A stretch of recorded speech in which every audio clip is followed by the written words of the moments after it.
Something happened in 2022, and as we rolled into 2023, all of a sudden AI was everywhere. Headlines about how ChatGPT is coming for our jobs, AI profile pics on social media, headlines worrying about the ethics of AI, and more. What's happened to make such a leap? At the heart of this new AI revolution is what's being called generative AI.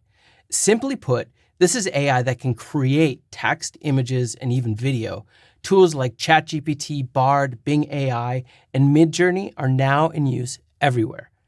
Since the advent of natural language processing, called NLP, about 15 years ago, AI has evolved mostly through ML, or machine learning. This involves training vast amounts of data on models and enabled things like facial recognition and pattern recognition.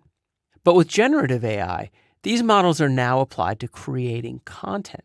So not only are the patterns recognized, like seeing a face, but AI is now able to use those patterns to generate content, like a new face that didn't exist before but falls into the patterns that it's learned. This latest step is revolutionary. With most of these new generative AI tools, users type descriptive text about what they would like to see, and the application will output a response to that prompt.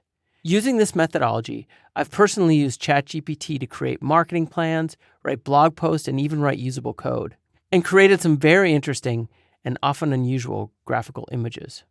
There are certainly limitations to what these tools can do right now, but the possibilities are nearly limitless. Many tech companies are racing to capitalize on this technology and integrate it into existing applications or create new ones that can make our jobs easier or possibly eliminate them. At the moment, while AI can make some interesting images and help us out, it is far from replacing designers. It can, however, help you automate tasks and do your job better. In the next video, we'll have a look at what generative design can do for you.